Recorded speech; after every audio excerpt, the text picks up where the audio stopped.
حدیث نمبر 1087 حدثنا المكي بن إبراهيم قال حدثنا يزيد بن أبي عبيد عن سلمة بن الأكوع رضي الله عنه قال خرجنا مع النبي صلى الله عليه وآله وسلم إلى خيبر فقال رجل منهم أسمعنا يا عامر من هنياتك فحدا بهم. عامر ایک نام آ رہا ہے، ان کے بارے میں لکھ لیجئے، پھر حدیث شریف پڑھتے ہیں. عامر بن سنان، عامر بن سنان بن الاکوع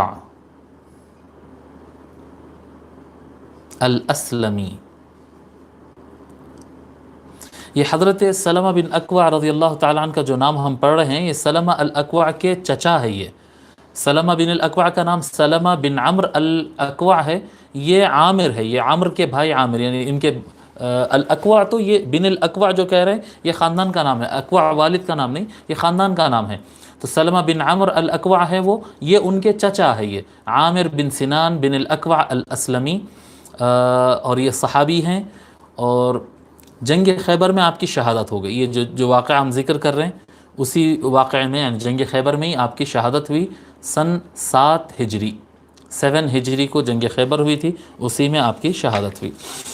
تو امام بخاری حضرت مکی بن ابراہیم سے، اور وہ حضرت یزید بن ابی عبید سے، اور وہ حضرت سلمہ بن الاکوع رضی اللہ عنہ سے روایت کرتے ہیں، کہتے ہیں کہ ہم نبی اکرم صلی اللہ علیہ وآلہ وسلم کے ساتھ خیبر کی طرف کوچ کیے، سفر کیے، یعنی جنگ خیبر کی طرف جنگ کے لیے جا رہے تھے. فقال رجل منہم، تو اس قافلے میں جو لشکر جا رہا تھا ان میں سے کسی آدمی نے کہا اسمعنا یا عامر من ہنیاتک فحدا بہم، عامر آپ کے کچھ ترنم میں سے کچھ سنائیے. حضرت عامر بن الاکوع رضی اللہ تعالیٰ عنہ بہت اچھے شاعر بھی تھے، بہت اچھا کلام بھی لکھتے تھے.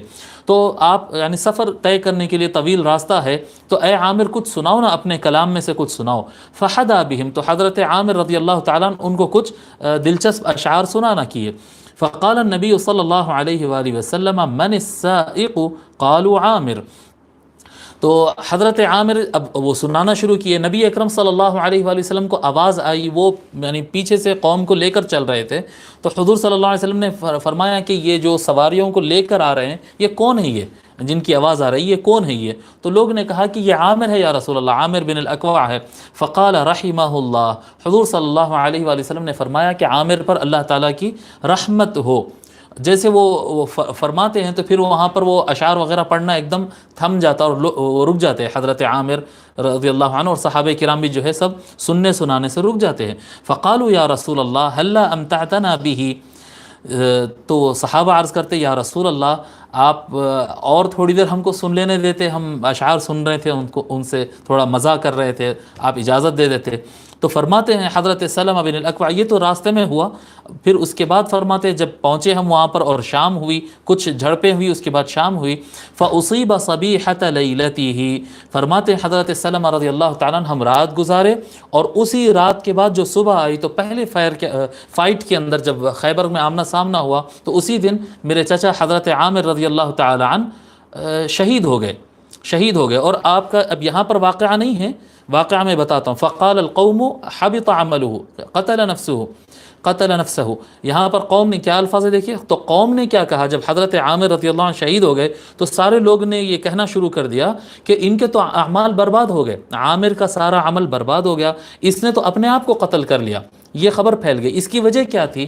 اس کی وجہ دوسرے احادیث شریفہ میں تفصیل آتی ہے کہ اس کا حضرت عامر رضی اللہ تعالیٰ عنہ کا مقابلہ مرحب سے ہوتا ہے. تو آپ تو سنیں نا، مرحب سے تیسرے بلکہ چوتھے دن مولا علی علیہ السلام جب اس سے آمنا سامنا کیے تو اس کو ختم کیے تھے. جب اس سے پہلے تو مولا علی علیہ السلام جنگ میں شامل نہیں تھے، ساتھ میں تو تھے لیکن میدان میں ابھی نہیں اترے تھے، حضور نے ان کو حکم نہیں فرمایا تھا، اور دوسروں کی قیادت میں لشکر آگے گیا تھا. ٹھیک ہے، تو جب مرحب سے آمنا سامنا ہوا تو اس طرح سے لڑائی ہوئی، اور مرحب بڑا طاقتور تھا. تو حضرت عامر رضی اللہ عنہ کے سامنے جو شیلڈ تھی، شیلڈ کے پیچھے تلوار رکھ کے اس طرح سے وہ اپنے آپ کو ڈیفینس کرنے گئے. جب مرحب وار کیا تو ان کا شیلڈ ٹوٹ گیا اور تلوار اتنی زور سے جھٹکا کھائے کہ نیچے آ کے انہی کا پیر کٹ گیا، خود کی تلوار سے، مرحب کی تلوار سے نہیں. مار اتنا زوردار تھا کہ شیلڈ بھی ٹوٹ گئی اور ان کا تلوار خود نیچے آ کے ان کے پیر کی بڑی رگ کاٹ دیا. بڑی رگ ایسی رگ کٹ گئی جس کی وجہ سے ان کی شہادت ہو گئی. تو لوگ دور سے دیکھنے والی یہ گمان کرے کہ عامر اپنی ہی تلوار سے ہیبت کے مارے دشمن سے ڈر کر خود کو ختم کر لیا اور اپنے آپ کو قتل کر لی، اس طرح سے لوگ سمجھے. تو مرحب کا وار بڑا طاقتور تھا. آپ تو سنیں نا کہ مولا علی علیہ السلام کی شیلڈ بھی اس نے جب وار کیا تو مولا علی علیہ السلام کی شیلڈ بھی ٹوٹ گئی تھی جی. تو اس کا وار بڑا خطرناک تھا. بہرحال اس کی موت مولا علی علیہ السلام کے نام سے لکھی، ان کے ہاتھوں لکھی ہوئی تھی. تو عامر تو جب یہ واقعہ لوگ دیکھے تو لوگ کہے کہ عامر تو خود کو قتل کر لیے اور ان کے سارے اعمال برباد ہو گئے. فلما رجعت وهم يتحدثون، میں نے دیکھا کہ سب لوگ آپس میں اس طرح کی گفتگو کر رہے ہیں، میں پلٹ کر واپس آیا. فجئت الى النبی صلی اللہ علیہ وآلہ وسلم، میں نبی اکرم صلی اللہ علیہ وآلہ وسلم کے پاس حاضر ہوا. فقلت یا نبی اللہ فداک ابی و امی، میں نے عرض کیا یا رسول اللہ، یا نبی اللہ میرے ماں باپ آپ پر قربان ہو. زعموا ان عامرا حبط عمله، لوگ دعویٰ کر رہے ہیں، لوگ ایسی بات کر رہے ہیں کہ عامر کے سارے اعمال تباہ ہو گئے. فقال كذب من قالها، حضور اکرم صلی اللہ علیہ وآلہ وسلم نے فرمایا کہ جو لوگ یہ بات کہہ رہے ہیں سب جھوٹ کہہ رہے ہیں، غلط کہہ رہے ہیں، یہ ان کو نہیں پتہ، یہ غلط کہہ رہے ہیں. ان له لاجرین اثنین، بے شک عامر کو 2 شہیدوں کا ثواب ملے گا. انہو لجاہد مجاہد، بے شک عامر ایک ایسا مجاہد ہے جو بہت زبردست محنت سے اپنے فرض انجام دیتا ہے. وَأَيُّ قَتْلٍ يَزِيدُهُ عَلَيْهِ، اور کون سی ایسی شہادت ہے جو عامر کی شہادت سے بڑھ کر بتا سکتے ہو؟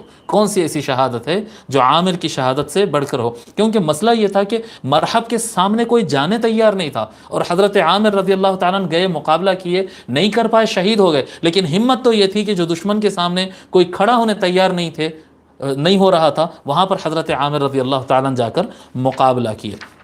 بعد میں دوسرے دن، پہلے دن تو نہیں کر سکے، دوسرے دن نہیں کر سکے، تیسرے دن نہیں کر سکے، پھر چوتھے دن مولا علی علیہ السلام، بعض روایت میں تیسرا دن ہے، بعض روایت میں چوتھا دن ہے، جب مولا علی علیہ السلام کے ہاتھ میں پرچم اور کمانڈ دی گئی تو پھر مولا علی علیہ السلام ہی اس کو ختم کر سکے تھے. بہت طاقتور آدمی تھا. ٹھیک ہے.